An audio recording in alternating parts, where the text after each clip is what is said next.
श्री महाप्रज्ञ गुरवे नमः।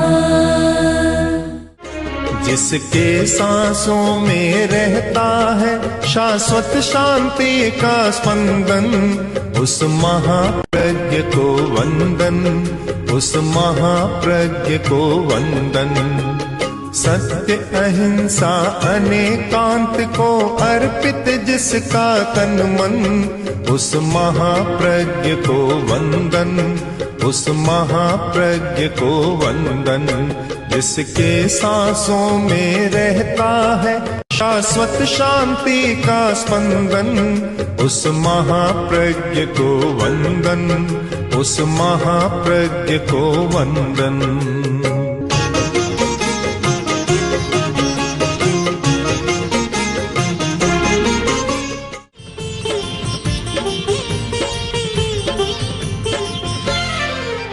भगवान महावीर ने 5 प्रकार की आराधना बतलाई।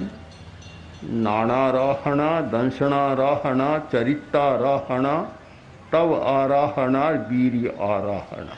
5 प्रकार की आराधना है। सबसे पहली है ज्ञानाराधना। कुछ लोग कहते हैं आचार्य प्रथमो धर्म, किंतु जैन दर्शन का ये अभिमत नहीं। आचार पहला धर्म नहीं।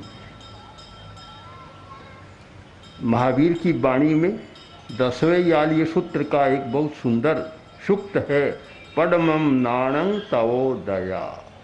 पहले ज्ञान फिर आचार। जो जानता ही नहीं तो आचार क्या करेगा? जिसको पता ही नहीं है आचार का पालन कैसे करेगा?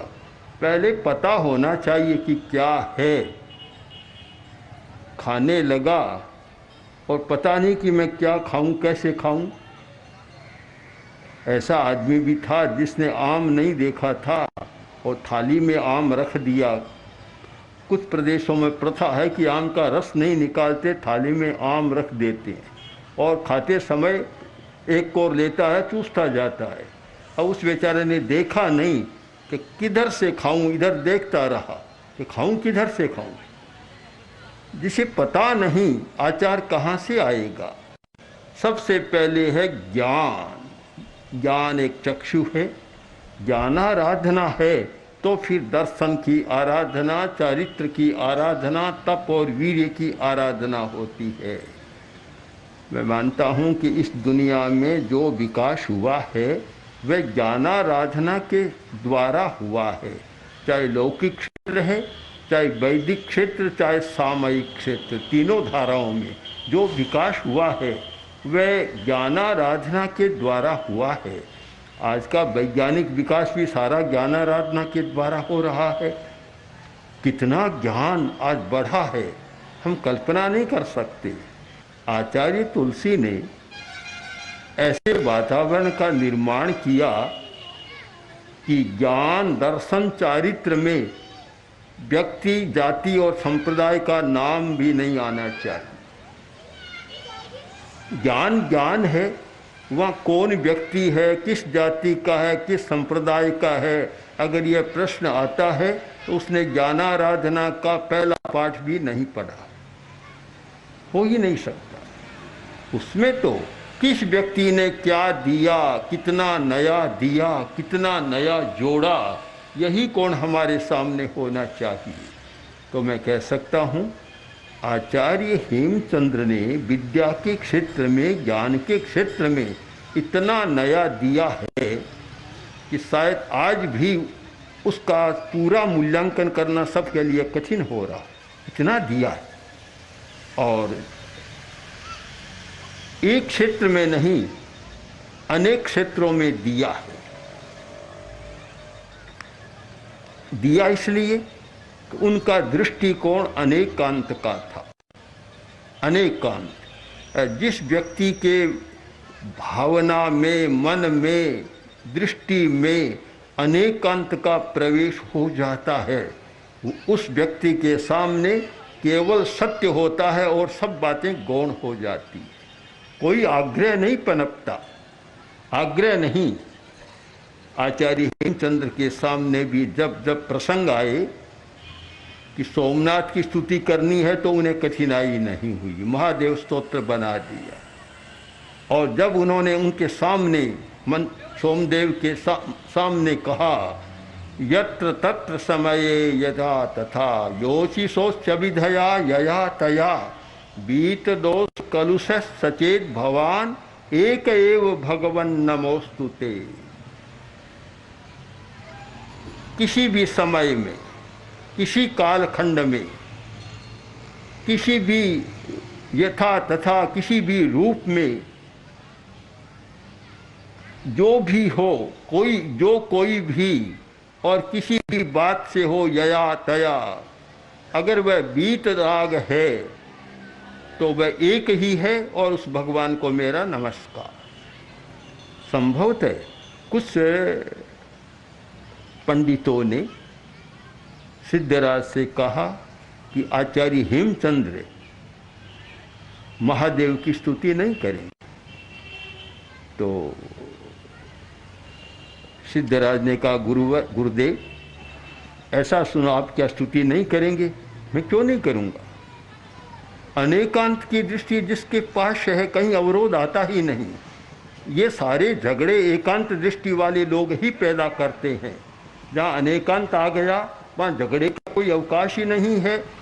सामने खड़े हुए और जब उन्होंने कहा, भव बीजांकुर जननः रागाद्याक्षय मुपागता यस्य ब्रह्मा वा विष्णुर्वा हरो जिनो वा नमस्तस्मै।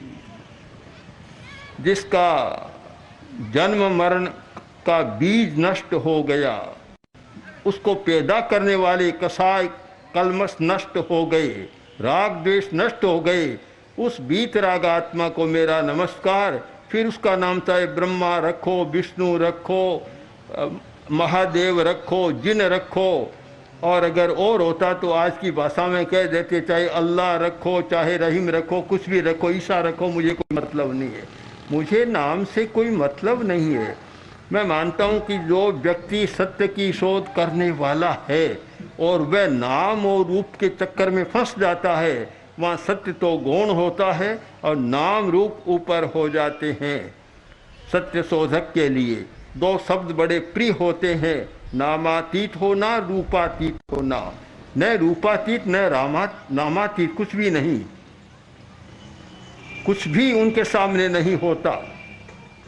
तो आचार्य हेमचंद इतना दिया है विद्या के क्षेत्र में, पूरे हिंदुस्तान के इतिहास को लें या पूरे विश्व को इतिहास को लें, कि कुछ व्यक्ति ऐसे हुए हैं जिन्होंने सरस्वती के भंडार को बहुत बढ़ाया। उनमें आचार्य हेमचंद्र का नाम दूसरी पंक्ति में नहीं जाएगा, पहली पंक्ति में रहेगा। इतना किया है और अनेक क्षेत्रों में किया।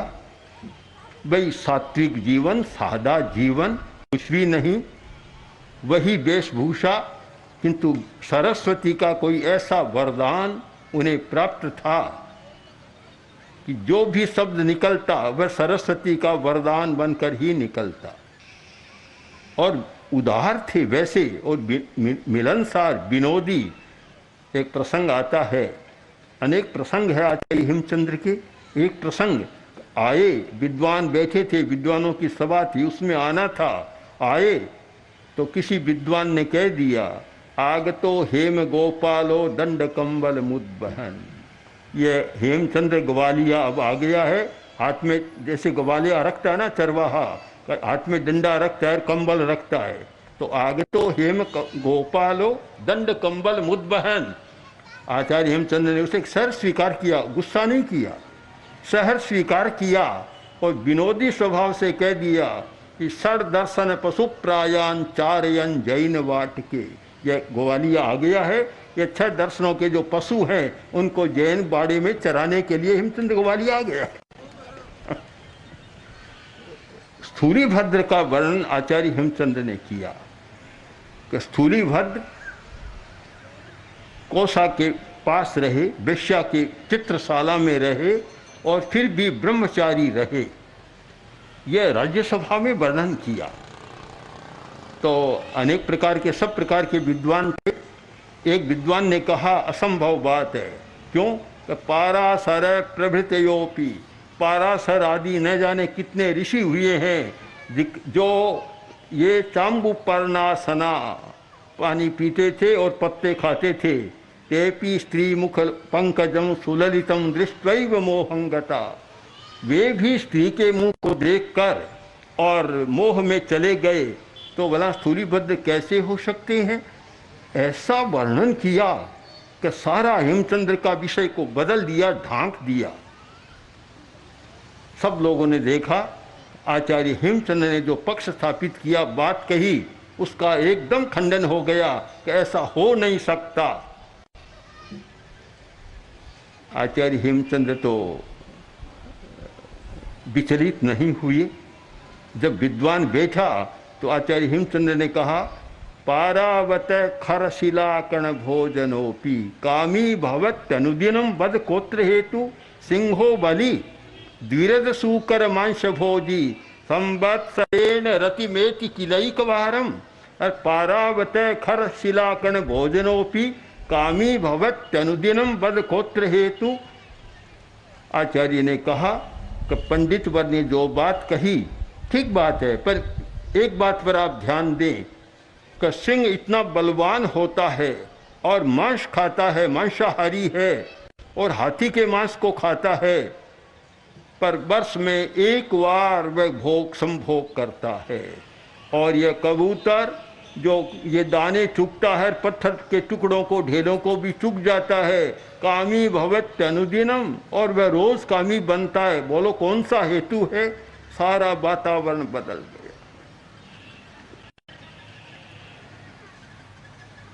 ज्ञान कितना होता है और किस प्रकार प्राप्त होता है, एक लंबी कहानी है, पर यह स्वीकार करने में कोई कठिनाई नहीं कि गुजरात की भूमि आज भी आचार्य हेमचंद्र के सांस्कृतिक विचारों, अवदानों की ऋणी है।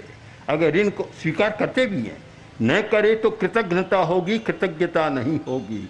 उन्होंने एक ऐसा सांस्कृतिक वातावरण तैयार किया था और ऐसी स्थिति का निर्माण किया था कि कोरा सिद्धांत नहीं, व्यवहार में शायद इतिहास में पहली बार अमारी का, पहले भी हुआ है पर प्रमुख रूप में जब अमारी की घोषणा कुमारपाल के द्वारा हुई, आचार्य हेमचंद्र का था कि यहाँ कोई भी पशु को मार नहीं सकता। अमारी पड़ है, अमारी की घोषणा।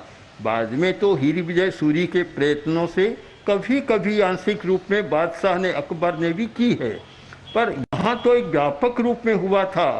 अहिंसा की स्थापना, अनेकांत की स्थापना, इसमें आचार्य हेमचंद्र ने जो किया बड़ा अद्भुत है।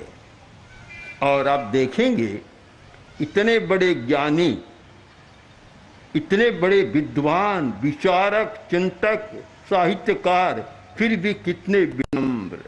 अब भला सिद्धसेन महान थे बड़े, पर हेमचंद्र भी तो कम नहीं थे, पर भी उनके प्रति इतनी विनम्रता कि कितनी गंभीरता है सिद्धसेन की स्तुतियों में।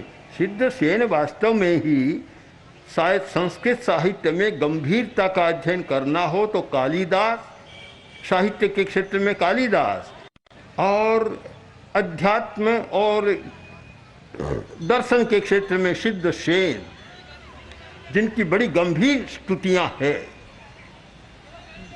फिर भी क्या मुझे निराश होने की जरूरत नहीं है, निराश होने की कोई आवश्यकता नहीं है। क्यों? कि जो हाथी का बच्चा है, हाथी के पीछे पीछे चलता है, तो क्या एक दिन वह पहुंच नहीं जाएगा? इतनी विनम्रता। अब विनम्रता को देखिए।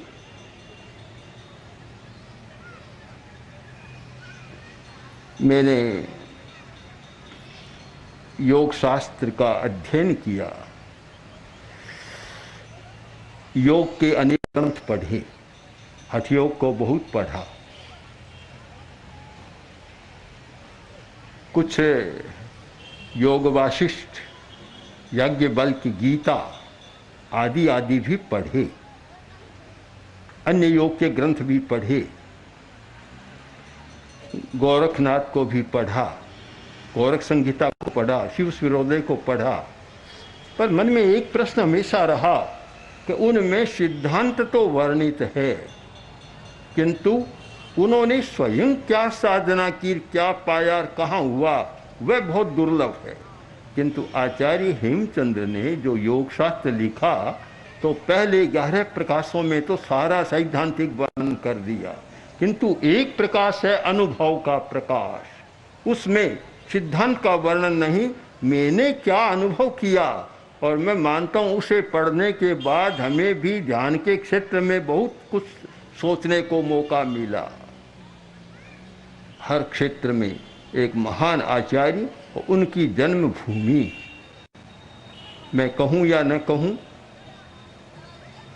कहना प्रिय होगा या प्रिय, कि वे जितने थे उनके वंशज या अग्रज जो बाद में होने वाले ठीक मूल्यांकन नहीं किया, ऐसा कहने में मुझे कोई कठिनाई नहीं लगी। जितना मूल्यांकन होना चाहिए हम प्रस्तुत नहीं कर सके, ये खूबी होती है विदेशी लोगों में।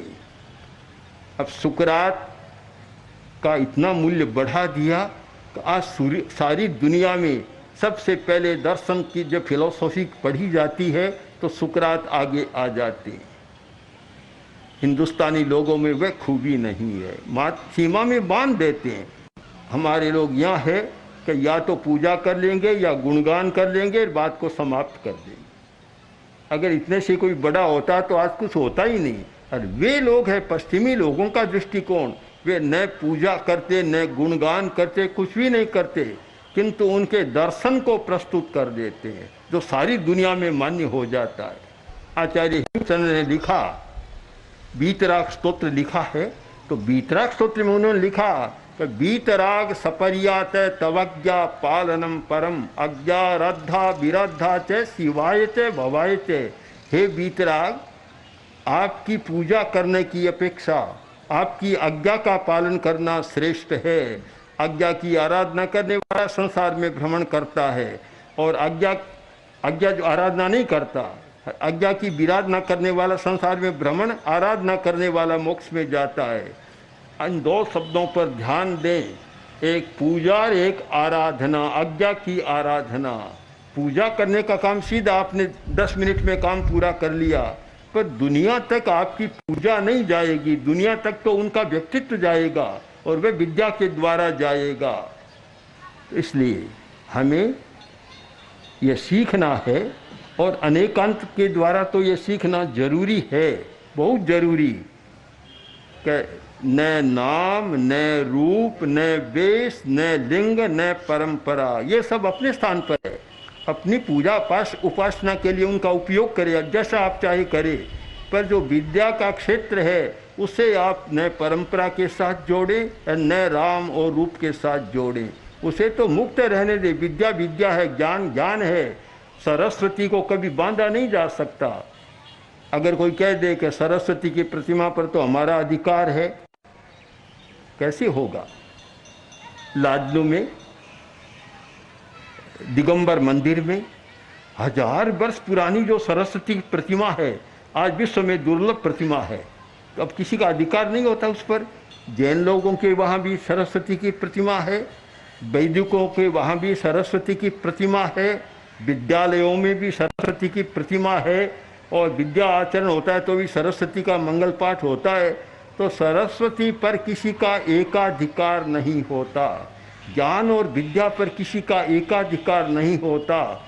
इस अनेकांत दृष्टि को समझकर और हम कुछ काम करें, केवल पूर्वजों की कमाई पर न जीवन चलाएं। मेरा पूर्वज बड़ा धनी हुआ है, मेरा हुआ है, आज तुम क्या करते हो? आज तो कुछ नहीं खाता, उनकी रोटी खाता हूँ। कब तक खाओगे? एक दिन समाप्त हो जाएगी। पूर्वजों का सम्मान करना ठीक है, पर पूर्वजों की कमाई को खाते रहना ठीक नहीं है। हमारी कर्मण्यता होनी चाहिए, और कर्मण्यता का प्रयोग करें कि जिस महान आत्मा को आज तक हम पढ़ते रहे हैं और जिनके ज्ञान से लाभान्वित होते रहे हैं और उस महान आत्मा की जन्मभूमि आए तो कम से कम उसका साक्षात्कार तो कर लेना चाहिए। और मैं चाहता हूँ कि हमारे आने के बाद हमारी कुछ प्रेरणा का स्वर यहाँ के विद्वानों, श्रावकों, दूसरों को लगे कि हमारा कर्तव्य क्या है, इस पर सोचे तो पूरी प्रसन्नता हो जाए। आप लोग भी चिंतन करें और किस रूप में ज्ञान आराधना को प्रस्तुत करना चाहिए, इस दिशा में काम चले। किंतु पूरे देश विदेश के विद्या क्षेत्र का बड़ा लाभ होगा। बस इस चिंतन के साथ मैं अपनी बात संपन्न करता हूँ और ये चाहता हूँ कि ये छोटी सी बात आपके दिमाग में के किसी कोने में घर कर जाए और आपका कोई भी ऐसा तंतु, न्यूरॉन या कोई प्रकोष्ठ जागृत हो जाए जिससे कि आप आगे के लिए कुछ करने की बात सोचें। ओम अर्हम्। ओम श्री महाप्रज्ञ गुरवे नमः। ओम श्री महाप्रज्ञ गुरवे नमः। ओम श्री महाप्रज्ञ गुरवे नमः। ओम श्री महाप्रज्ञ गुरवे